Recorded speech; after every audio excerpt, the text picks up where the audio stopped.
Tänään meillä on sovittu tapaaminen näyttelijä Hissu Hietalahden kanssa. Me puhuttiin tietenkin näyttelemisestä, mutta myös jääkiekosta, kalastuksesta ja kirkkotaiteesta. Mutta hei, ennen kuin mennään jakson pariin, niin kiitos siitä, että olet tätä katsomassa. Ja nyt autetaan kaikki muutkin katselemaan, eli paina sitä nappia, millä voit tilata tän näin YouTubesta tai Spotifysta tämän kanavan ja tykkää, kerro kaikille, niin muutkin löytää. Kiitos.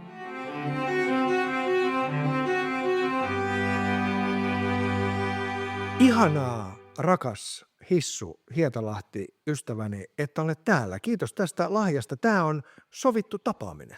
Tämä on sovittu jo, mun piti tulla aikaisemminkin silloin, mutta mä tulin silloin kipeäksi muistaakseni, mutta nyt mä oon terve, niin mä pystyn tulemaan. Kiitos, että et silloin tullut tänne, koska Niin, koska olin kipeä. Koska olit kipeä, niin. Ja sitten voi olla, että me oltaisiin kaikki muutkin kipeä. No se on ollut joo, se olisi loppunut lyhyen. Sähän et muuten helposti siis peruuta juttuja. Mulla on semmoinen tuntuma, että sä oot tämmöinen, joka on niinku vanhan komennon niinku tekijöitä. Joo, enkä mä oon varmaan munkin kavereista ainoa, joka on aina ajoissa. Joo. Mä oon mieluummin ajoissa kuin myöhässä. Mutta toi ei kuulosta tommoselta niinku taiteilijuudelta, vaan tommoselta pienviljelijän moraalilta. Niin, no mähän on Savonlinnasta maaseudulta tavallaan kotoisin, mutta on myös hyvin kasvatettu. Vaikka mut tunnetaan hirveän kovana kiroilijana, siis, mutta se on kaikki semmoista, sehän on vain esittämistä. Niin. Mutta oikeasti mut on kasvatettu tosi hyvin, eikä mitenkään kovalla kädellä, vaan ihan siis hyvin. Kohta mennään siihen, hei, ja ei kovaan käteen, vaan siihen lapsuuteen. Mutta mä sanoin tuossa jo eteisessä, että sä oot tosi hyvässä kunnossa. Joo.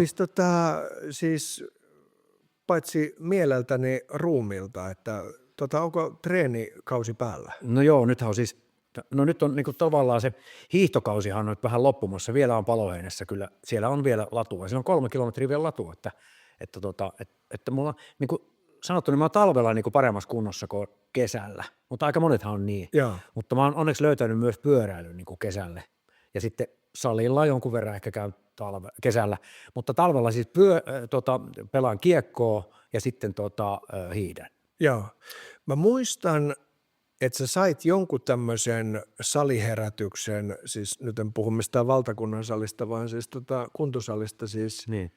Mutta oliko se 10-15 vuotta sitten vai milloin sä niinku rupesit käymään uudestaan vai onko se niin, että sä oot käynyt koko ajan jonkun verran? No se siis mähän oli semmoinen aika tuhti kaveri silloin sanotaan Ysärillä 2000 siinä, varmaan just joku tommonen sanotaan tommonen 15-20 vuotta sitten, niin me tehtiin yksi elokuva Juha Lehtolan kanssa ja Juha Lehtola sanoi sitten tälle, että Hissu, miten olisi 2 kiloa?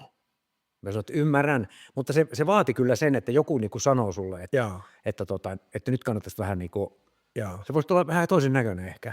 Joo. Niin kiitos hänelle, koska sitten mulla tehtiin semmoinen niinku, yksi kaveri teki mulle semmoisen niinku ei niinku ruokavalio tavallaan, mutta ruokailutottumusten muutos. Joo. Elikkä mä rupesin syömään eri tavalla ja mä oon kyllä pitänyt siitä niinku kiinni myöskin. Mutta se myös siis, eikö niin, että sulla on siis tämmöinen urheiluharrastus lapsuudesta asti, että sä oot niinku lätkämiehiä? Joo, mä siis pelasin niinku A-nuorten SM-sarjaan asti kiekkoa. Joo. Elikkä mä oon Savonlinnasta kotoisin, niin siellä kaikki pojat pelas kiekkoa. Ne, jotka pelasivat esimerkiksi jalkapalloa, oli vähän omituisia. Joo. Se on ihan kiekkopitäjä. Joo. Mutta siis oliko se niin, että opiskeluaikoina ja uran alkuvaiheessakin, niin sä oot pitänyt koko ajan sen lätkän niin kuin sivussa? Joo, kyllä se on joo. Meillä on semmoinen kiva pipolätkäporukka, Jätkäsaaren pingviinit, jossa on näyttelijöitä ja sitten siinä on muusikoita ja media-alan ihmisiä, milloin ketäkin. Mutta me pelataan niin kuin pipolätkää tuolla Jätkäsaaressa ihan täysillä. Ja kypärä voi laittaa päähän sitten ne, jotka ei saa luistella, mutta mulla on vielä pipo. Hei, se kuulostaa hyvältä. Sitten mä menisin just kysyä, että miten niinku paikat kestää, koska siis jos ajatellaan, niin yleensähän jossain kohdassa ruvetaan olemaan niin sanotusti niinku pilatesjumppa kunnossa, mutta tuo lätkähän on ihan tuommoista totista touhua. Joo, kyllä sinne niin kuin revähtelee paikat, mutta se oikeastaan mulla silloin, kun mä yhtäkkiä tajusin yhtenä talvena, että se oli muistaakseni ensimmäinen koronavuosi, kun oli hyvät hanget ja oli aikaa, koska kaikki oli niin kuin kiinni. Niin silloin mä päätin hiihtää ja yritin sitä tonnia, ja sitten mä sain hiihettyä niin kuin 1200 kilometriä sinä talvena. Niin sitten mä rupesin hirveästi sattua vatsaan, mä ajattelin, että mikähän mulla on, että joku, muistaakseni Sarloman Jaske, joka hiihteli siellä kanssa, sanoi, että sulla on tyre.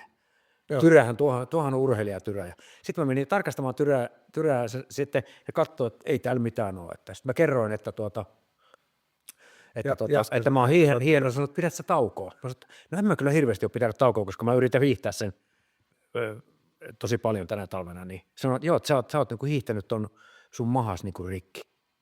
Siis voiko mahan hiihtää rikki? Kyllä, se tuolta voi katsoa, jos ei anna niinku levätä, niin hiihtohan käy semmoisia tiettyihin lihaksiin täällä, jota ei ole niinku olemassakaan muuten. Joo. Niin silloin niinku tajusin, että mä oon 60. Lähellä 60 silloin. Niin kyllä se ikä pitäisi, niinku, sitä aina välillä muistaa. Joo. No mutta joka tapauksessa hienoa, siis hyvässä kunnossa ja meno. Sähän olit joskus siis sä olit aika paljon kuitenkin, kun tuossa toi foodis, niin kuin mainittiin, niin sähän olit pojan foodisvalmentajana jossain vaiheessa. Joo, siis mähän on vieläkin. Siis Ootko vieläkin? Joo. Mä valmennan niin kuin HJK futsalin miehiä, niin kuin HJK on ihan virallisesti jengiä. Pelataan miesten kakkosta. Kaikki helsinkiläiset pelaa kakkosta. Kukaan ei halua nousta täältä pois, kun me halutaan olla Helsingissä. Ja sen takia me ei ole myös ykkösessä, vaan me pelataan kakkosta. Mutta kaikkihan alkoi tietenkin siitä, että mun poika halusi aikoinaan mennä HJK:hon ja sitten mä menin sinne mukaan mun poika on nyt 28, niin sanotaan, se oli silloin 12-13. Ja mä menin silloin mukaan ja sitten mä menin ensin menin niinku huoltajaksi, mutta sitten mä rupesin huutaa siellä niin paljon. Oli varmaan kiekkotausta. Ei mitään pahaa, mutta mä rupesin neuvoa. Ja sitten valmentajat sanoivat, että sä Hissu saa täällä huutaa, että huoltajat ei saa huutaa. Mutta valmentajat saa. Mutta valmentajat saa, niin ne teki musta apuvalmentajan. Ja mä pääsin huutamaan. Ja sitten meni jokunen 3 vuotta siitä, niin sitten ne valmentajat lopetti, jolloin mä nousin sitten päävalmentajaksi. Sitten mä sain oman joukkueen, HJK West Keltaiset oli mun joukkue. Ja sitten mun poika loukkaantui yhdessä turnauksessa ja lopetti jossain tuossa B-junnu, A-junnu välissä. Ja niin poika lopetti, mutta enhän mä voinut lopettaa, että mulle jäi semmoinen 25 muuta lasta, oma poikaa sitten oli, ja mä jäin niitä valmentamaan, ja sitä kautta mä oon sitten ollut, mutta nykyisin mä oon sisätiloissa, eli mä saan ei tarvitse palella tuolla ulkona. Mutta onhan toi nyt hienoa, sä oot antanut aikaa tollaiseenkin. No mutta hei, nyt palataan siis, kun sä sanoit, että oli ihan semmoista niinku mukavaa lapsuutta, niin meitähän yhdistää yksi asia, ja se on se, että me ollaan ainoita lapsia. Se on totta, joo. Ja ainoista lapsistahan sanotaan... Sain kaiken. Niin nehän on... Yvussa ja pahassa. Että ne on jotenkin vähän niin kuin vinoon kasvaneita, niin nyt aloitetaan analyysi, että miten se niinku, mitä sä tunnistat siitä, että sä oot ainoa lapsi? No joo, siis... Tai miten se näkyy silloin, kun mun isä ja äiti, nehän oli hirveän nuoria, ne oli sillä että mun äiti oli 17, kun mä synnyin, ja isä oli 19. Okei. Että mä oon tosi toivottu lapsi, niin kuin varmaan voi kuvitella. Mutta joo, niin... Ne on tarvinnut siis poikkeusluvan silloin varmaan. Joo, mun mielestä Kekkosen. Joo. Jos on ollut alaikäinen siis toinen. Joo, kyllä. Joo. Joo, ja sitten niin voi kuvitella, että he olivat niin aikamoisia lapsia kuitenkin molemmat, niin kuin olivatkin lapsia. Ja sitten näin, niin mä olin oikeastaan mun mummo hoiti mua tosi paljon, että mä olin niin kuin mummon hoivissa tosi paljon. Toki kotonakin, mutta... Kysytkö koskaan vanhemmilta, että miksi se loppui tähän?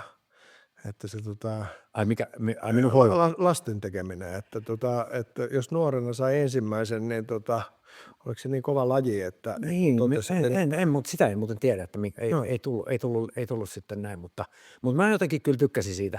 Ei se muahan niinku haitannut se, että mulla ei ollut niinku... Mutta sitä mulla on niinku, tavallaan niinku vanhemmiten tullut niinku äiti ja isä sitten on mennyt uusiin naimisiin, niin sitä kautta on tullut tämmöisiä niinku uusia siskoja ja veliä. Just näin. Niinku sitten myöhemmin. Joo. Mutta joo, mulle se kävi oikein hyvin, että mä olin ainoa. Ei ollut sellaista tunnetta, että sä olisit ollut niinku yksinäinen tai itekseen. Tai... En mä ollut ikinä yksinäinen. Mulla on aina ollut hirmu hyvä kaveripiiri. Joo.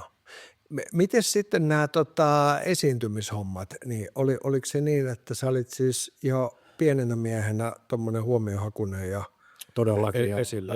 Joo. Mulla oli semmoinen, että siihen aikaan, kun oltiin, mitähän kansakoulua se nyt on ollut ja peruskoulu, mikä yläaste, onkohan se, mä en muista miten se silloin meni, silloin aikoja sitten, mutta se, että niin siihen aikaan oli sitä, että koulussa oli näytelmäkerhoja ja meillä oli hirvittävä hinku niin kuin jätkilläkin päästä sinne näytelmäkerhoon. Mä en tiedä, onko semmoisia nykyään enää kouluissa ja haluaisiko nykyajan pojat samalla tavalla näyttelemään, mutta me haluttiin kaikki, että niin kuin olla esillä ja esittää. Ja sitten me esitettiin niitä varmaan, mullakin on jotain vanhaa kuvia, missä mulla on just silleen 3 hattua päällekkäin. Eli se on alkanut sieltä, jos on semmoinen sketsin tekeminen. Ja sitten sen lisäksi mulla oli vielä semmoinen, että mä oon aina ollut aika hyvä laulaa. Niin mä oon ollut pienenäkin, mä muistan, mä olin Simpeleillä laulukilpailussa. Mulla on semmoinen kuva, missä mulla on semmoinen merimieshattu päässä ja yksi hammas puuttuu edestä. Ja mä muistan vielä se laulu, se oli merimieslaulu. Mä äiti oli tehnyt mulle puvun ja mä tulin 2. siinä laulukilpailussa. Eli sen ajan niin kuin Idols. Joo. Että jos siihen aikaan sulla on Idols, mä olisin varmaan ollut siellä laulamassa. Messissä. Plus, että mä oon laulanut kirkkokuorossa, Savonlinnan kirkkokuorossa. Sekin vielä? Joo. Kyllä. Hei, toi kuulostaa hienolta.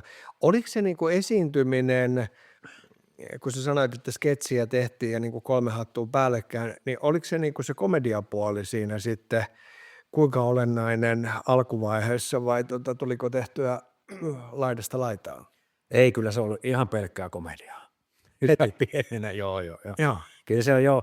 Mä luulen, että siinä on varmaan myöskin ollut varmaan tytöillä osuus asiaan, että me pojat oikeasti haluttiin niin kuin naurattaa ja viihdyttää siellä, että kyllä se on sieltä lähtöisin. Joo. Ja sitten sä oot varmaan kysymässä sitä kohta, mutta niin kuin sitten se niin kuin, sitten kun mä menin armeijaan, niin sitten kun mä niin kuin lopetin koulun, mä pääsin niin kuin lukion ihan silleen vahingossa läpi. Että Savonlinnasta, joo. Niin sitten Petri Mannisen kanssa, joka on nykyisin täällä Kansallisteatterissa, me oltiin kiekkokavereita. Ja sitten me istuttiin alas Savonlinnassa baarissa ja mietittiin, että me pitäisi varmaan niin kuin keksiä jotain, että meistä ei nyt tai tulla yhtään mitään. Ja meitä kuitenkin oli niinku kiinnostanut aina elokuvat. Savonlinnassa oli 2 elokuvateatteria, Olavi ja Killa, ja me käytiin katsomassa kaikki elokuvat. Ja mä harmittaa semmoinen, että mä siihen aikaan, mä muistan, mulla oli semmoinen ruutulehti, mihin mä aina leikkasin paikallislehdestä sen elokuvailmoituksen ja tein siihen arvostelun. Harmi, että mulla on hävinnyt se, että on hauska katsoa, että miten mä oon niinku arvioinut elokuvia silloin niinku nuorena ja pienenä. Alaikäisenä mentiin katsoa K18-elokuvia, no muistan 16-15-vuotiaana. Mutta oliko se juttu just se, että sä tavallaan halusit jo katsoa niitä myös tämmöisellä vähän niin kuin puolammatillisella silmällä? No joo, niin kuin se, että joo, että kun me oltiin kiekkoilijoita ja me oikein tiedetty mitä ja mikä meitä niin kuin kiinnostaa, me mietittiin, me yhtäkkiä huomattiin, että meitä kiinnostaa elokuvat, jolloin me sitten ajateltiin, että tämmöiset 2 puupää jääkiekkoilijaa, että hei, ruvetaan elokuvanäyttelijöiksi. Ei mitään näyttelijöiksi, vaan elokuvanäyttelijöiksi. Sitten me mietittiin, että miten sinne niin kuin voisi päästä sinne elokuvanäyttelijäksi. Ja sitten mä olin ottanut selvää, että Helsingissä on tämmöinen paikka kuin teatterikoulu. Että se pitäisi käydä varmaankin, että sitten pääsisi niin kuin piireihin ja näin. Ja sitten mä menin armeijaan. Mä ajattelin, että pitää varmaan niin kuin miettiä, että mitähän siellä niin pitäisi tehdä siellä kokeessa ja millaista se teatteri on. Että mä olin joskus tietenkin pakolla, niin kuin siihen aikaan käytiin teatterissa, niin pakolla varmasti niin kuin katsonut niitä esityksiä, niin kuin sen ajan pikkupojat, nuoret pojat. Koulun kanssa. Että ei hirveästi niin kuin kiinnostanut, mutta sitten elokuvat kiinnosti. Marlon Brando on ihan maailman paras näyttelijä meidän mielestä. Mannisen pojan nimikin on muuten Marlon. Wow. Hän antoi vielä nimen pojalle Marlon, joka kummi mä olen. Niin sitten mä menin armeijaan ja tilasin sinne armeijaan mulle niin teatterilehden. Ja siihen aikaan teatterilehden välissä ainakin, niin oli aina jotain suomalaisia näytelmiä siellä välissä. Ja sitten mä selasin, siellä oli Jussi Pariveisen Jumalan rakastaja. No niin. Sitten mä katsoin, että ei tämmöistä voi olla, ei tämä voi olla totta, että tämmöistä tekstiä, että voiko tätä niin kuin esittää tämmöistä missään. Joo. Ja sitten kun mä menin pyrkimään Helsingin teatterikouluun armeijan vaatteissa ensimmäistä kertaa, mä huomasin, että tämmöinen kuin ryhmäteatteri esittää Jumalan rakastajaa. Joo. Ja sain sinne liput, menin katsomaan. Siellä oli siis Kallialan Aake ja Väänäsen Kari ja Joo. Vänä ja Vierikko ja nämä kaikki riehu siellä lavalla. Mä katsoin, että that's it, että tätä mä haluan tehdä. Että se teki niin suuren vaikutuksen se Jussin esitys. Joo. Ja tietenkin Vänä, joka oli ihan siis kauhea taratsan silloin. Vieläkin. Ja Aake. Ja sitten mä, niin kuin, mä ajattelin, että otan tämän kyllä ihan tosissani ja näin. Sitten mä pääsinkin ensimmäisellä kerralla, mä pääsin sitten niin kuin Turkkaa vastaan. Turkkahan ei tullut niin kuin ensimmäisessä ja toisessa vaiheessa, muistaakseni oli silloin 2, sitten kolmas vaihe oli semmoinen, missä Turkka tulisi vastaan. Joo.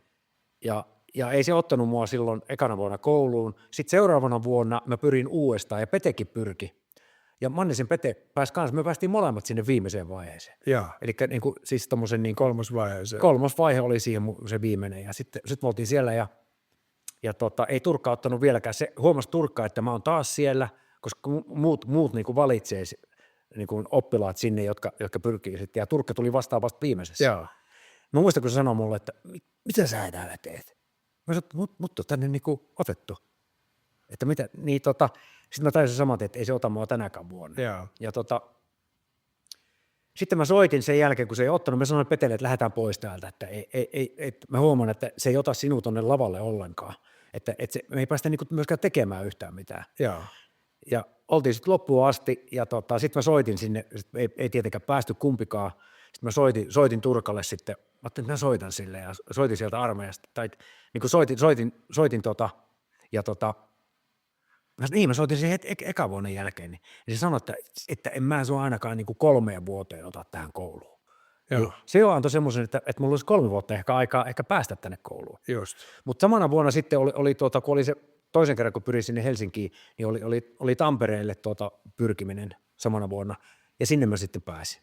Sinne mä menin ihan väkisin, ja Kaisa Korhonen otti mut sitten Tampereelle. Ja se oli ehkä mulle ihan hyvä. Ja siitä aukesi. Mutta on hauska, koska tuosta Jumalan rakastajasta aika moni muukin näyttelijä on sanonut, että se on ollut tämmöinen käänteen tekevä kokemus ja tullut, koska se oli jotenkin hauska, kun sanoit, että pari niin kuin puupään jääkiekkoilijaa, jotka miettii, että meistä tulee nyt niin kuin, että me halutaan leffatähdeksi. Niin, leffatähdeksi. Niin toihan on Jussin, siis Parviais-Jussin jutut, niin nehän on ollut tämmöisiä niin kuin hypermaskuliinisia juttuja toisaalta, että ne on ollut myös siihen todellakin sopinut siihen niin kuin kuvaa hyvin. Että. Joo, kyllä se nuoreen miehen se teki kyllä kovan vaikutuksen. Joo, se kaikki se meno ja kaikki. Nythän sitten tietysti tarkastelee uudestaan, niin se on vähän tietenkin. Mutta, vähän eri näkökulmasta. Niin. Mutta sitten oli aika hauska, että sitten, niin tämä vielä, että mä pääsin sinne Tampereelle, niin Mannisen Pete pääsi seuraavana vuonna Tampereelle, että me päästiin molemmat sinne. Ja sitten tämä ympyrä tavallaan sulkeutuu siinä, että me oltiin siellä savonlinnalaisessa baarissa ja mietittiin, että meistä tulee leffotähtiä, että miten sinne päästään. Ja sitten me kohdataan vuosia sen jälkeen Jussi-gaalassa. Mä oon ehdolla parhaasta miespääosasta ja Pete oli parhaasta sivuosasta ja voitti vielä. Joo. Mä sanoin, että muistaakseni sen tilanteen, että me ollaan siellä baarissa. Joo. Ja nyt me ollaan tässä. Aika hieno. Se on aika hieno semmoinen, että kyllä sitä näköjään voi päästä puupäätkin johonkin, jos on joku oikein yrittää. Mutta toi on mielestäni hieno tarina, ja toi on myös hieno tarina tämän ajan nuorille, jotka miettii. Että, niin, aina on, kaikki on mahdollista. Joo. Tämä on makeata. Oliko se opiskelu siellä Nätyllä, siis Tampereella, oliko se sitä, mitä sä olit niinku odottanut, vai oliko se enemmän niin, että sä ajattelit, että nyt tämä tempastaan tästä läpi, jotta päästään sitten niinku leffatähdeksi? No se oli samaan aikaan, silloin justiinsa Halosen Jari ja nämä kaikki, jotka, ja Tommila Jore ja tämmöiset kovat jätkät, niin nehän niinku, jotka perusti sitten myös Jumalan teatterin silloin, jotka kaikki tietää, mitä siinä tapahtui. Kyllä. Että koulusärky ja kakkaa heitettiin ja kaikkea näin. Joo. No, mutta ei siitä se enempää, mutta se, että samaan aikaan me oltiin Tampereella, me kuultiin tämmöisiä, niin kyllä mä niin kuin, koska mun ainut kokemus oli oikeastaan se Turkan viimeisen vaiheet kokeet, että mitä se voisi olla se teatteriopetus, ja se oli aikamoinen shokki, niin kuin, että se on niin fyysistä ja niin kuin hurjaa menoa. Ja sitten kun me mentiin Tampereelle, niin se oli ihan toisenlaista. Me käytiin semmoisen taiteen kautta ja semmoisen, ei nyt ihan viiniä joutu koulussa, mutta ei paljon puuttunutkaan, että meillä oli huivit ja tiedätkö, Korhosen Kaisa niin kuin mentiin aika paljon semmoisen niin kuin ajattelun kautta ja semmoisen, se kyllä kävi mulle kyllä hyvin, mutta mä muistan, että me mietittiin aina, että mitähän siellä Helsingissä tapahtuu. Että Niin, mutta se ehkä oli tasaisempi tai normaalimpi ja näinhän sitten Helsinkikin muuttui sitten. Mutta se, että mitä niin kuin taas sitten koulussa varmaan oppii, mullakin varmasti niin kuin mä sanoin, niin mä olin semmoinen, Korhosen Kaisa on kirjoittanut omassa kirjassaan niin kuin musta semmoisen, että mikä varmasti niin kuin pitää paikkansa, kun mä oon miettinyt, että miltä mä oon niin kuin näyttänyt siellä, oli semmoinen jääkiekkoilijan Tomu Maja. Luki, että Hietalahti oli semmoinen Joo, siinä luki kirjassa, että Hietalahti oli semmoinen jääkiekkoilijan Tomu Maja. Joo. Niin väitän myöskin sitä, että Kaisalla meni tosi paljon aikaa siihen, että se sai multa niin kuin sen murteen pois tavallaan. Sen, mikä sitten, nyt sitä voi käyttää ihan miten vaan, mutta että se oli kyllä hienoa, että multa poistettiin tavallaan se semmoinen, se maalaisuus siitä puheesta. Joo. Että nyt osaa jo puhua niin kuin ns. Normaalisti. Joo. Mutta mikä tämä jääkiekkoilija, oliko se niin, että oli leveät hartiat? No semmoinen möhkäle, iso möhkäle, jota se yritti siellä niin kuin liikutella. Mutta kyllä siitä sitten kuitenkin seurasi se, että siellä oppi sen verran kaikkea juttuja, että sitten komteatterilaista tuli katsomaan niin kuin, meillä oli viimeinen oli musikaali just semmoinen kuin Sota on mahtavaa, semmoinen musikaali. Oli meidän viimeinen juttu siellä teatterikoulussa Tampereella ja komteatteri tuli katsomaan sitä. Ja sen jälkeen, sitten kesän jälkeen, niin Milonoffi soitti mulle, että haluaisitte tulla komteatteriin. Mä olin ihan, että huhhuh. Ja oliko se sitten se kerta, kun sä käytännössä rupesit vähitellen päätyä tänne päin? No se oli just se, millä tavalla ne kävi nappaamassa mut sinne. Ja siinähän semmoinen jännä juttu siinäkin, että Valtosen Puntti, eli Hannu Valtonen, eli Puntikstu, mikä oli Juisen bändissä, näyttelijä Puntti Valtonen, niin mä tiedän sen, että hän oli niinku tavallaan tulossa komteatteriin. Mulla on hyviä säkää ollut tässä niinku myöskin, että hän oli tulossa niinku komteatteriin näyttelijäksi, mutta Kaisa Korhonen samaan aikaan perusti semmoisen kuin Musta rakkaus, semmoisen ryhmän Tampereelle, johon se halusi sitten Puntin. Joo. No Puntti meni sinne Mustaan rakkauteen, jolloin yksi paikka oli auki miesnäyttelijällä. Ja se oli sulla. Ja ne tuli katsomaan sen ja Milonoffi on sanonut, että ei pidä paikkaansa, mutta tämä on minusta niin hyvä juttu semmoinen, että ajattelee näin, että koska mä olin aika hyvä laulamaan ja komteatterilaista laulaa paljon ja on kuorot ja kaikki, niin mä oon aina sanonut sitä, että sano nyt Milo, että sä koskaan mä oon ottanut sen takia tänne komteatteriin, että mä osaisin näytellä, vaan että mä osaan laulaa, eli että mä oon laulamalla tullut Helsinkiin. Joo. Niin se on ainakin tarinana paljon hienompi. Ei, tuo on upea tarina. Oliko muuten siis, näkyykö jotenkin komteatterin poliittinen historia vielä niin kuin tohon aikaan, että siis oliko siinä eri soundi? Totta kai siinä, joo. Siis mä muistan, että meille sanottiin tämmöinen, että te olette semmoinen viimeinen ceausesculainen linnake. Joo. Joka tuntuu aika kivalta. Siis niin kuin tavallaan silleen, että se oli vähän sellaista anarkiaa, jota niin kuin selkeästi vastustettiin. Ja musta se oli niin kuin, musta se kuului siihen, että me oltiin vähän sellainen että, ja kuitenkin meillä oli Volasen Jania ja meillä oli Valkeajärveä ja Outisen Katia ja Eero Ahoa ja Lymin Tiinaa ja Onakamua ja kaikkea siis, ja Pakkaleenia ja Vipe-Saaristo, siis tosi kovia näyttelijöitä. Niin kyllä mä väitän niin kuin sitä, että me tehtiin tosi hyviä juttuja silloin niin kyllä mä niin kuin, siellä mä niin kuin näyttelemään opin. Ja nimenomaan Valkeajärven takia, koska me oltiin aluksi oli vaan Valkeajärvi ja minä niin kuin miesnäyttelijänä, niin Pekka aina sanoi mulle, niin kuin, Hisander, mitä sä tolleen, niin kuin, että teet tälleen, kato niin kuin valkkismaisesti, silleen niin kuin rentana, koska tietenkin mä olin semmoinen, varmaan semmoisia jäänteitä siitä jääkiekkoilun semmoista töinästä ja semmoisesta näin, niin se niinku rauhoitti mut siihen niinku näyttelemiseen. Ja No hei, toi oli niinku, ihan niinku syvä pääty siis tuolla joo, tavalla oikeasti. Joskus sanoit, että sä oot, että sä et hirveän mielellään enää tee niinku liveä, siis teatteri ylipäätänsä. Että sä jossain kohdassa sanoit, että sä rupeat tekee enemmän sitten niinku telkkaria ja näin, niin mitä tapahtui ja miksi se meni niin? Ja missä kohdassa? niin, no mähän olin, niinku, mä olin kaiken kaikkiaan kuitenkin 9 vuotta Se oli pitkä aika. näyttelemässä komissa, niin se niinku rupesi, sitten meillä niinku, sit kaiken syypäähän on tietenkin Vintiöt-sarja. Joo. Et me ruvettiin niinku tekemään Vintiötä siinä 93, ja mä olin niinku silloin ollut jo 3-4 vuotta. Lähtikö se tämmöisestä, kun aina sanotaan, että se lähti jotenkin tämmöisestä niin kuin hauskojen kaverusten sekoilusta ja yhteisestä ajanviettosta. Onko se niin kuin totta vai oliko siinä niin kuin aluksi jo tämmöinen suuri suunnitelma, että tässä tehdään Ei ollut mitään suunnitelmaa. Se oli siis, se oli semmoinen, että me tehtiin 3 sisarta Komteatterissa ja siellä oli sitten vierailemassa oli Santeri Kinnunen ja Samuli Edelman. Eli 3 nuorta miestä kohtaa lavalla ja sitten myöskin vapaa-ajalla. Joo. Jolloin mentiin sitten niin kuin baariin tietysti nuoret miehet meni, ja kaikkihan silloin Ysärillä meni baariin koko ajan.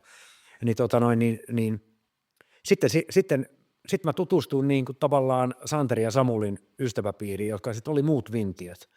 Ja sitä mukaan sitten niin kuin Mäkelä Aleksi, joka ohjasi sitten, ja Aleksin kautta suurimpaan Vintiöön, eli Markus Seliniin, Joo. joka sitten seurasi sitä, kuitenkin me oltiin kaikki tosi vitsihemmoja, niin kuin hauskotettiin toisiamme. Ja Markus oli sitä mieltä, että toi pitää kyllä kuvata. Ja se hommasi meille niin kuin kameran ja äänittäjän. Eli se on oikeasti totta, Joo. että se lähti tavallaan niin Se lähti ihan tämmöisestä siitä. illanvietosta ja yhdessä olemisesta. Joo, meillä oli niin paljon kaikkia niin kuin ideoita semmoisia ja esikuvia, Monty Python ja Velipuolikuu, Joo. joka muuten teatterikoulussakin Tampereella mulla oli silleen, että Kaisa Koronen sanoi mulle jo siellä, että Hissulta sitten kielletään Velipuolikuun kattominen. Joo. Koska kaikki improvisaatioharjoitukset oli just sitä, että jos mulla oli pienenä 3 hattua päällekkäin, niin teatterikoulussa mulla oli 5 hattua päällekkäin. Joo. Ja ne tuli velipuolikuusta. Niin, Velipuolikuusta, totta kai se oli niin mahtavaa suomalaista läppää. No kuinka railakasta se meno oli noihin aikoihin? Muistatko, olit sä silloin siis mukana, kun yksi äsken mainituista hyppäsi Ruotsin laivalta? Se oli Vintiöiden viimeinen keikka, mun mielestä niin kuin live-keikka. Et meillä oli semmoinen iso kiertue Joo. Joo, kyllä mä olin siellä mukana, totta kai. Niin, eli se liittyi nimenomaan siihen. Joo, se oli semmoista yhteistä uskonpitoa. Mutta siis kuten tiedämme... Me oltiin kyllä aina semmoisia, että me kiipeiltiin paljon ja semmoista ja hypittiin eri paikoista ja tehtiin semmoisia voltteja ja kaikkea. Semmoista, se oli vähän sellaista niin kuin sen ajan Dudsonia. Mutta teille ei tuo turvallisuussuunnitelma ollut ihan niin etukäteen tarkasti. Ei nuoret miehet ajattele semmoista. Niin se aika kuolematonta meininkiä. Ja kiitämme taivaan isää siitä, että Samuli ei hukkunut tai näin, mutta miten se meni siis? Oliko se niin, että siis se siitä jollain tavalla sitten päätyi siis ihan sieltä oikeasti Ruotsin laivaa ylhäältä mereen siis? No joo, Samuli on kyllä pyytänyt, että tästä ei enää puhuta. No niin, ja unohdetaan se. Niin, koska niin, se on niin monen kertaa, että oikeastaan Samulihan on kertonut se musta siinä kirjassa. Joo. Ja mitä hän niin kuin itse haluaisi sen kertoa. Mutta niin kuin sanottu, niin se oli se, että se olisi voinut olla ihan kuka meistä tahansa. Että me tehtiin kaiken semmoisia uhkarohkeita temppuja. Joo. Että me oltiin semmoisessa niin kuin voimien tunnossa. Mäkin olin niin kuin tavallaan teatterikoulussakin oli Tampereella, niin mä tykkäsin hirveän paljon akrobatiasta ja mä olin sitten, kun sinne tuli uusia oppilaita, niin mä olin pitämässä niille sen niin kuin akrobatia-osuuden, niin kuin niitä voltteja ja semmoisia, että niin, kyllä se niin kuin semmoiseen liittyy kaikilla, että semmoiseen, niin kuin, että näytetään minkälaisen hypyn tuolta voi tehdä ja minkälaisen, niin kuin, mihin voi kiivetä. Mutta se on jännä, jos me puhutaan Monty Pythonista tai puhutaan Kummelista tai Vintiöstä, niihin kaikkiin liittyy se, että niillä on ollut siis kaveriporukka, jolla oikeasti on ollut niinku hauskaa keskenään. Että ehkä se ilo syntyy Niin Oikeasti silleen. ei silloin mietitty kyllä yhtään, että hauskottaisiko tämä ketään muita. Joo. Että se oli ihan niin kuin oman hauskan pitämistä, joka tietysti oli vähän yllättävää sitten, että siitä tuli niin, Joo. koska me oltiin ihan varmaa, että ei tästä, tai ajateltiin, että ei täältä varmaan kukaan katoa. Miltä se tuntuu, että Meistähän tuli hirveä, että niinku siis, me haltiin, mulla on aina se, että siihen aikaan Suosikki-lehdessähän oli tämmöinen karvapäägalleria. joo. Ja mun mielestä me oltiin ykkösenä. Eli siellä oli Backstreet Boysit ja kaikki meidän takana. Että miten niinku arvotettiin sitä niinku sen ajan idoleita. Joo. Ja sitten siellä oli semmoisia niinku maailman parhaat näyttelijät, niin olisiko mä ollut 7, mutta Santeri Kinnunen oli musta 3 ja Robert De Niro oli 5. Niin se oli aika hienoa. Mun mielestä toi on semmoinen, mikä kannattaa jostain lehtiarkistosta käydä niin kuin hakemassa. Kyllä. Palauttaa niin kuin mieleen, että mikä on se oikea Näyttää Nirolle sitä. näin se menee.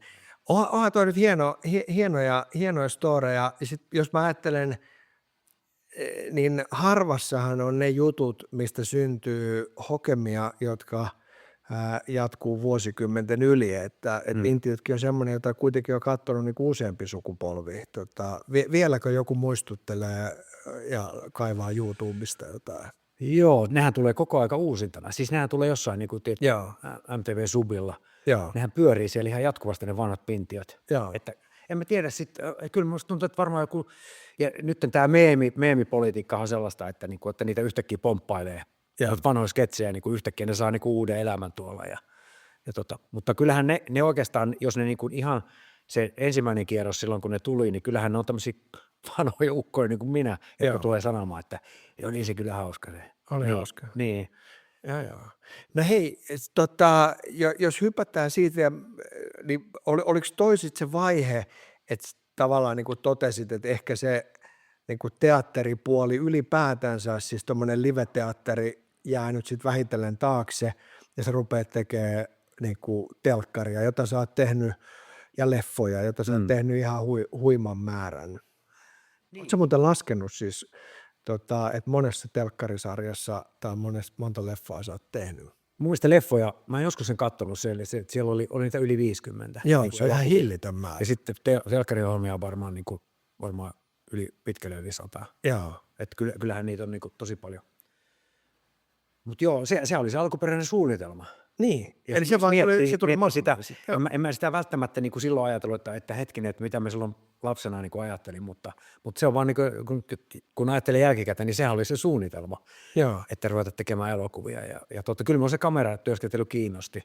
Ja se, niin kuin sanottu, niin se 9 vuotta kuitenkin teatterissa, se oli hienoa aikaa ja siellä mä niin kuin opin kaikki oikeastaan, että niin kuin teatterikoulussa just otettiin jotakin pois ja tuolla sitten niin kuin enemmänkin annettiin. Joo. Et Milonov ja noiden kanssa muita seuraamalla. Se on vähän niin kuin perhokalastus, pitää seurata muita.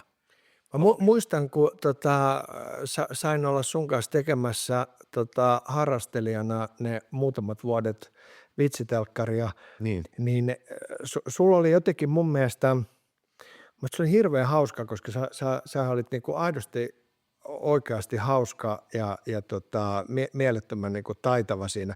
Mutta sä teit myös niinku jotenkin, mitä mä sanoisin, sä teit sen niinku työnä. Että sulla oli tavallaan niinku aika selkeät, että tässä on nuotit ja niillä niinku mennään. Minkälainen se sun, kun me puhuttiin aluksi siitä, että sä oot kaveri, joka tulee aina ajoissa ja jotenkin niinku tällä tavalla, niin minkälainen on työmoraali? Työskentelyn tapa. Jos ajatellaan siitä, niinku, että se on lähtenyt vintiöt jostain sekoilusta ja nyt niinku, ainakin se ulkoapäin näytti siltä, että tämä tekee nyt tässä niinku töitä. Siinähän on semmoinen juttu siinä vintiöissä, että niinku, koska me oltiin kuitenkin semmoisia niinku nuoria jätkiä, mutta mä olin kuitenkin pikkasen vanhempi kuin ne muut. Paitsi Veijosen Veksi, joka oli sitten oikeasti vanha, mutta hän jäi pois silloin siitä niinku heti alkurypäyksen jälkeen. Niin okei, mä olin niinku vanhin. Niin voiko se olla sitten se, että monesti kävi niin, että kun piti kuvata jotakin, eikä ollut siis suunniteltu, että kuka esittää mitäkin, että mennään paikalle ja katsotaan, kuka esittää mitäkin, niin yhtäkkiä ne muut kaverit ei tulekaan. Eikä siis, että mä oon taas niinku paikalla jolloin mulle yhtäkkiä tuli niitä rooleja tosi paljon. Joo. Jolloin sitten yhtäkkiä musta tulikin semmoinen, tiedätkö, semmoinen, että mut tunnettiin ehkä parhaiten siitä Vintiöstä. Joo. Mutta se johtui vaan siitä, että mä olin oikeasti paikalla. Kyllä. Muut, joku saattoi olla, että hei, että me piti tänään tehdä semmoista ja tämmöistä, Aleksi soittaa, ja yksi nimeltä mainitsematon muusikko meistä, Kyllä. niin Janus etunimeltään, niin esimerkiksi en mä pysty tulemaan, koska mä oon Turussa, Joo. vaikka oli sovittu, että tullaan. Joo. Joo. Mutta siinä oli taiteen henki. Okei, no mä teen sen sitten. Joo. Aika hauskaa. Mutta se oli semmoista tietenkin huoletonta näin. Mutta ehkä se on siitä, että mut on kasvatettu hyvin, niin mä olin taas ajoissa paikalla. No mutta hei, sä oot tehnyt myös kuitenkin hirveän. Ja sitten kyllä niihin pitää niin kuin sillä tavalla, että siihen aikahan meillä ei ollut, meillä ei ollut siinä niin kuin ensimmäisissä Vintiöissä. Meillä oli hirmu vähän, oli oikeastaan ollenkaan ollut minkälaista käsikirjoitusta, Joo. mutta semmoista kuitenkin, että niitä tehtiin niin kuin sillä tavalla niin kuin ranskalaisilla viiruilla, että mitä siinä voisi olla ja tämmöisiä näin. Joo. Niin kyllä sen verran niin kuin suunniteltiin, mutta sitten jatkossa, kun rupesi tulemaan, niin eihän sillä tavalla enää saanut tehdä. Joo. Että vaadittiin se käsikirjoitus. Sitten me otettiin Saarella Nikon kanssa niin kuin siitä vastuu, että me ruvettiin kirjoittaa ne käsikirjoitukset.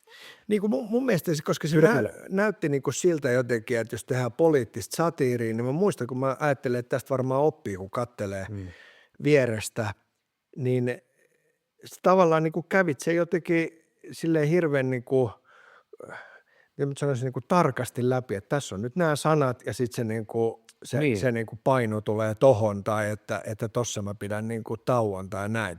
Musta se meidän yleliiksi oli, niin kuin, se oli hieno koulu niin kuin esimerkiksi käsikirjoittaa vitsejä, niin kuin tiedät, muistat, niin me jouduttiin kirjoittaa niin kuin jokaiseen, että torstaisin tavattiin, niin piti olla niin kuin, jos aiheita oli vaikka 4, niin jokaisesta piti kirjoittaa 3 vitsiä. Se on hirveä määrä. Kun mietit, että miten monta jaksoa me tehtiin se, me kirjoitettiin ihan järkyttävän määrä niitä vitsejä. Niin kyllä siinä niin kuin muutenkin, että siinä oppi niin kuin seuraamaan politiikkaa uudestaan. Ja mä tykkäsin tosi paljon sitä, että se joudut oikeasti niin kuin katsomaan, mikä tässä on hauska. Kyllä, just näin. No hei, mutta sä oot tehnyt siis hirveän kasan myös muuta kuin siis komediaa. Kun puhutaan noista yli 100 telkkarin jutusta tai noista, niin onko se niin kuin komedia yhä edelleen se niin kuin leipälaji vai pystyykö sitä erottelemaan? No ei se enää ole niin kuin leipälaji sille, että nyt saa tehdä niin kuin aika sekä että. Joo. Et kaikkihan alkoi siitä Roba-sarjasta, jossa siinäkin oli semmoinen idea silloin, se Roba-sarjan, poliisisarjan ensimmäinen kausi oli sillä tavalla, että Olli Haikka Yellow-filmillä niin kuin soitti, ja sen tarkoitus oli sillä tavalla, että siihen laitetaan niin kuin tavallaan vakaviin rooleihin pelkästään koomikoita. Eli siis tavallaan, jotka on koomisia ihmisiä niin kuin tunnettuna, eli minä, Perankoski, Hirveniemen Aku, Riku Nieminen, kaikki oltiin Putouksessa niin, näin, ja sitten no Pöystin Leena ei ollut sillä tavalla näin, mutta ja sitten oli Ilari Johansson, joka on taas stand-up-koomikko, että kaikki oli niin kuin koomikoita, ja muistan, kun siitä tuli ensimmäisiä semmoisia vihjeitä, että nämä aikoo näytellä poliiseja, niin yleisosastoon kirjoitettiin tietysti, että eihän tästä mitään tule. Joo. Että nuo pellet on niinku tuolla, mutta siitähän tulikin kaikista suosituin sarja. Eli se on se että, niinku, että jos sä osaat tehdä, mä aina sanon sitä, että jos sä osaat tehdä komikkaa, niin kyllä sä osaat tehdä draamaakin. Joo. Koska se, että sä saat ihmiset nauramaan, on paljon vaikeampaa kuin se, että saat ne itkemään. Mun mielestä on hienosti. Joku voi sanoa, että astut vaan toisen varpaille. Niin, kyllä se silti menee. Mutta on hienosti. No hei, sustahan ei voi puhua puhumatta luonnosta, erityisesti kalastuksesta. Mä luulin aluksi, että se on vitsi.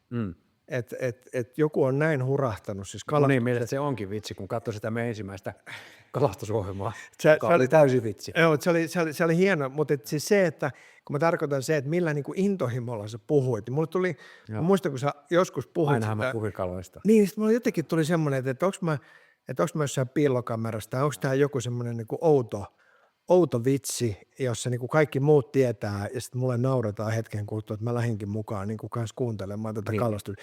Niin missä tämä luontoherätys tai tämmöinen, erityisesti tämä kalaherätys tuli? No silloin, siis sehän lähtee niin kuin ihan pienestä asti silloin, että, niin kuin, että Savonlinnassa, siis joka on niin kuin Saimaan ympäröimä, Joo. Saimaan, että siellä, niin ei siellä oikeastaan mitään muuta tehty, kun pelattiin kiekkoa ja kalastettiin. Että Siinä oli vaihtoehto. no siinä oli oikeastaan vaihtoehdot, että me kaikki niin kuin pojat tehtiin sitä ja sitten se kalastus, se kalastusohjelma oikeastaan niin sitten jossain vaiheessa tuli semmoinen, että olisi kiva tehdä joku kalastusohjelma. Ja sitten, että kukahan voisi mun kanssa semmoisen tehdä. Ja sitten ensin ajattelin teki Jasper Pääkköstä, joka on niinku, mutta se on niin hyvä kalastaja, se sanoo mulle suoraan, että hän ei saa niinku mitään kiksejä lähteä sun kanssa niinku kalastaa, kun sä oot niin surkea. No ei, mutta ei ole. Siis mä niinku luin sen sieltä, koska hän oli niin pitkällä siinä jo. Ja Sitten mä kuulin, että Korpalan Tommi, jota mä en hirmu hyvin edes tuntenut silloin, niin että hän on intohimoinen kalastaja. Ja nimenomaan täällä merellä, se on niin kuin Helsingissä kalastanut merellä, ja mä oon taas tullut järvi-ihmisiä. Joo. No sitten mä ehdotin tätä näin, ja silloin mä vein sen meidän mökille, ja siinä kahviteltiin ja juotiin kaljaa, ja pohdittiin, että miten tämmöinen ohjelma voisi syntyä, ja millainen se voisi olla, ja Tommilla hyvänä käsikirjoittajana sillä oli heti niin kuin ideoita, mitä se voisi olla. Siihen aikaan tuli tämä Leidit Landalla, Joo. ja niillä oli Chihuahua mukana, ja se meidän pikkupantso, joka oli vähän niin kuin vuoden ikäinen suunnilleen, se pyöri siinä meidän jalossa, niin se Tommi idea oli, että otetaan toi mukaan. Se oli Tommi Niin, idea. otetaan toi koira mukaan, ja viedään se, kato sitten sinne, niin missä on karskea kalamiehiä, ja meillä on tuommoinen pikkupuudeli, niin kuin tämä, että kuvataan niiden reaktioita. Joo. Koska siihen aikaan oli se Leidit Landalla, missä oli nämä Paris Hiltonit ja nämä niin kuin kassissa oli Chihuahuat ja ne meni niin kuin maalaistöihin luomaan lantaa ja näin. Niin vähän se sama idea sitten siinä sitten, mutta sitten siinä kävi just silleen, että kun me mentiin sen koiran kanssa niin kuin karskien kalamiesten pariin tuonne noin, niin nehän kaikki rakastui siihen koiraan. Joo. Ja sehän niin kuin tavallaan, siitähän tuli koko juttu sitten. Että, Joo. se nimikin on Kenraali Pantso ja pojat. Joo, se Ollaan vaan poikia. No. Eikö se on loistava, se on loistava. Ootko muuten pilkki-ihmisiä?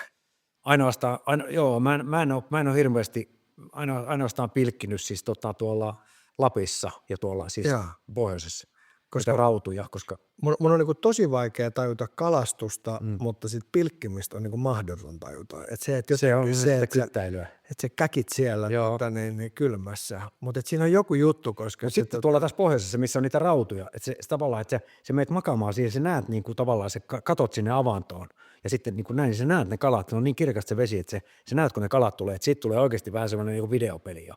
Ihan yrität niin kuin tavallaan nakittaa niitä, joo. Ja se on jännä, että semmoinen rautu, niin se on maailman kaunein kala ja elää tuolla niin kuin jään alla jossain ihan pimeydessä. Aika jännä. Joo, se on todella kallis kala. Kuinka paljon sä siis kalastat ihan noin niin kuin oikeasti? Se on pitkä historia näissä kalasarjoissa ja kalajutuista puhumisessa, mutta sitten jos ajatellaan ihan omaa elämää, että jos ei tehdä telkkaria tai tehdä muuten, niin kuinka paljon tulee kalailtua? No siis kyllä mä niin kuin viimekin kesänä mä olin 9 viikkoa olin Saimaalla, eli mökillä. Kyllä mä niin kuin siellä käyn jatkuvasti niin kuin uistelemassa sitten ja heittelen perholla oikeastaan haukia aina silloin tällöin. Varsinkin mulla oli meillä on semmoinen kesylokki, joka tahtii aina sitä kalaa. Se tulee aina tiettyyn aikaan ja vaimo sitten sanoo, että no niin, sun kaverista tuli tuo. Mä en jaksa millään. Sun kaverissa istuu tuossa kivellä ja odottaa. Mä sanoin, ei, mun pakko lähteä. No. Sitten mä lähden veneellä sinne ja heitän perholla jonkun pienen hauen esimerkiksi sille ja annan sen ja se päivän ateriaan siinä, mutta sä annat sen niin kuin siis tälle lokille. Että mä en mitään muuta välttämättä jonain iltana käynyt, mutta kävin niin katsomassa, mistä täällä voisi olla haukia. Tai vaikka jos ahvenen sain, niin vein sen sille. Ruokit lokia. Mun mielestä toi on niin kuin lokkia. Mun mielestä toi on niin kuin lähes raamatullinen kertomus. Tämä on niin kuin Franciscus Assisilainen. Mä en niin pystynyt enää katsoa sitä, kun mä sanoin, että tänään et saa sitä kalaa. Sitten kun se istuu tälleen, pakko mun lähteä. Ei sitä ei pysty niinku ruokkimaan lokkiin. Aika hauska. Mutta osaatko sä duunata siitä sitten safkaa hyvin näistä, että miten se on? Jonkun verran joo. Siis mä en ole niinku ruoanlaitteena, mä en ole minkäänlainen. Mutta sä saat jotain aikaa. Kyllä mä siis, totta kai, sehän on joku, jos sä jonka kuhaan saat, niin sehän on helppo vaan voita pannulle ja mausteita. Ja sitten jos saat vielä kantarelleja, mulla on muutama paikka, mistä saa kantarelleja sitten myöhemmin, niin se kantarellit siihen ja Niin kyllä jotain tuommoista mä osaan tehdä. No mutta Ja kalakeittoa. toi on hienoa. Mutta hei, hienoa myös se, mistä sovittiin, että sen saa sanoa tässä. Sä oot tehnyt comebackin.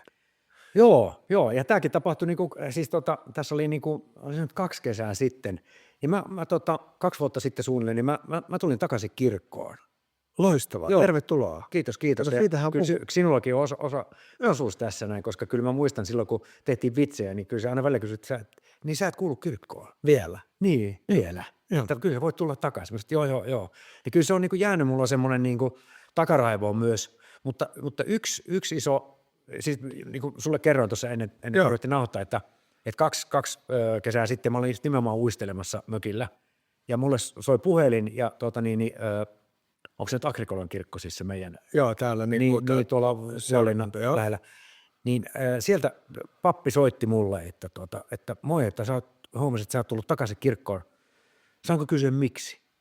Ja se oli aika musta hieno puhelu. Sitten mä kerroin tämän, että okei, Teemulla on osansa tähän näin, että hän on silleen varovaisesti aina kysynyt, että toivotellut tervetulleeksi. Mutta sitten siinä on semmoinen, mulla on vähän semmoinen, mä oon vanhemmiten ruvennut, mä käyn tosi paljon Roomassa, yritän joka vuosi käydä ja viime vuonna kävin 2 kertaa ja mun yksi semmoinen älytön harrastus on bongata Caravaggion tauluja. Joo. Eli mä etin niitä Caravaggion tauluja ja mä oon mun mielestä löytänyt Roomasta melkein kaikki. Joo. Ja nyt ensi lokakuussa olisi tarkoitus lähteä ajaa niiden taulujen perässä junalla Firenzeen ja katsoa, mistä mä vielä löytäisin niitä.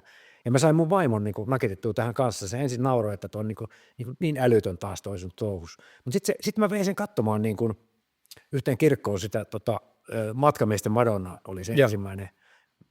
Ja kaikkihan lähtö siitä, että Joanna Lumley teki aikoinaan ohjelman Roomasta. Ja sanoi, että hänen on pakko nähdä maailman kaunein taulu. Ja mikä se voi olla, että mun kiinnostaa Rooma paljon. Sitten se meni siihen tiettyyn kirkkoon ja se oli Caravaggion se Matkamiesten Madonna. Ja Eikö mun mielestä tuo on loistava story, koska mä en tiedä pitääkö se paikkansa, joskus sanotaan, että Roomassa olisi noin 1000 kirkkoa. Joo.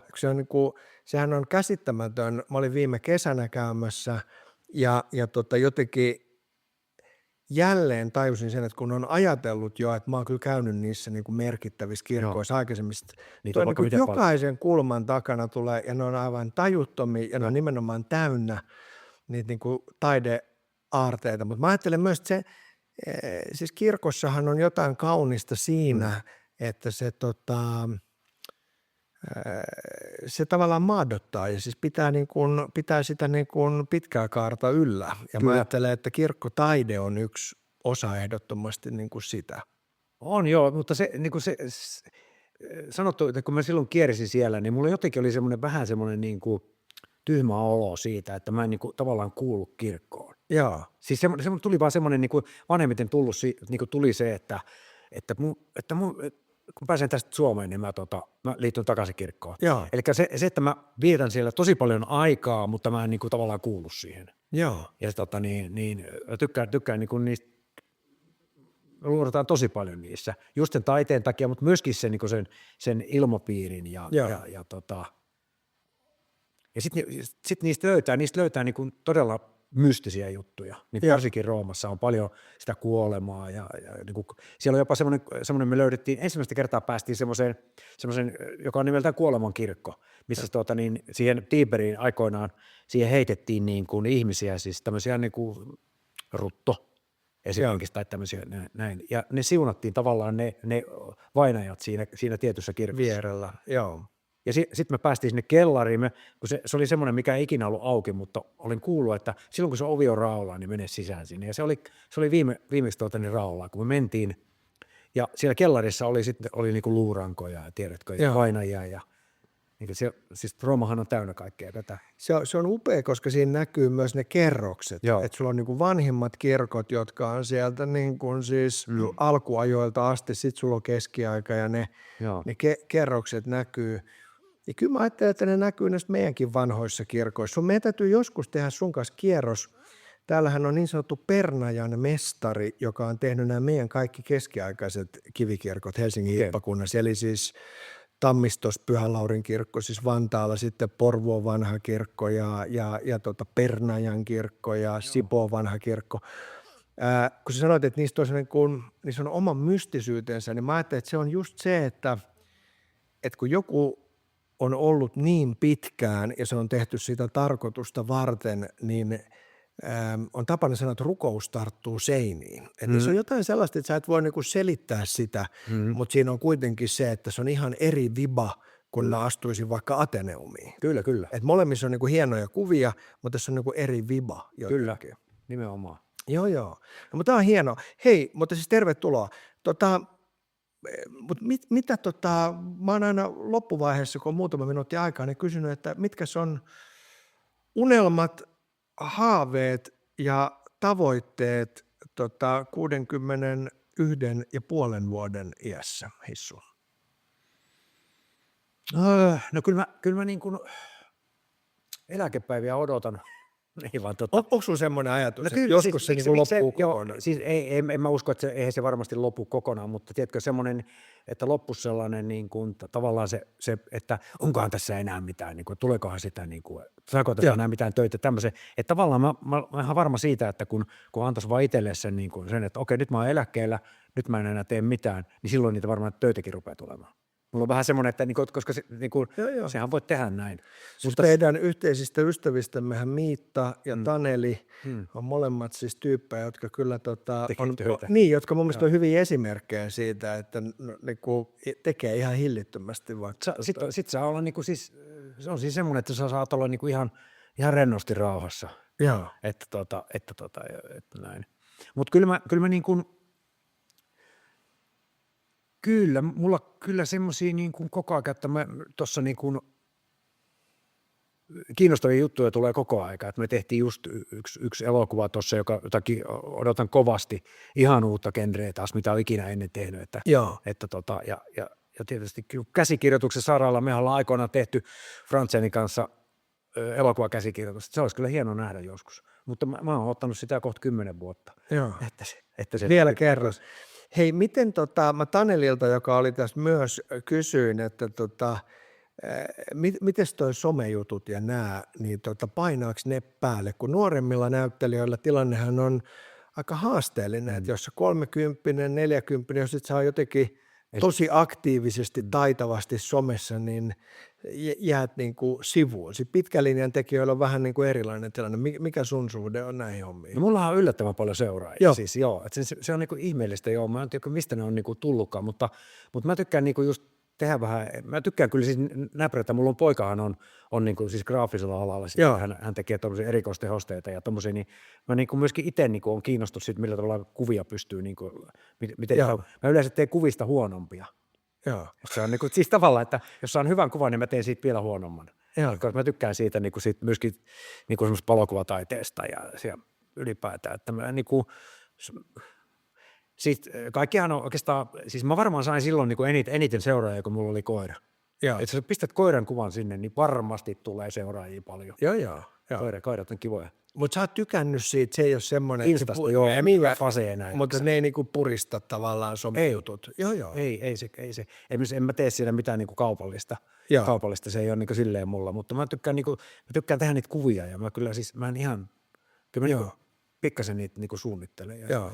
Mutta ootko sä mainoksiakin tehnyt siis, muuten kaupallista, ääni on ollut monissa mainoksissa? Kyllä mä mainoksia teen, jos maksetaan. Joo, se on hyvä. Hei, ihan älyttömän kiva oli, että annoit tämän lahjan. Eli tuli tänne näin. Kiitoksia Hissu, tämä oli sovittu tapaaminen. Joo, kiitos vaan vitsiystäväni. Kiitos.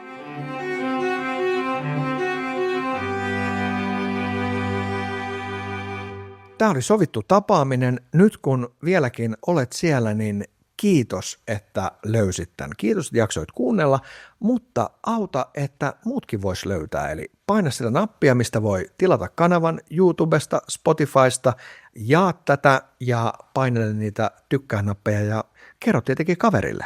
Kiitos.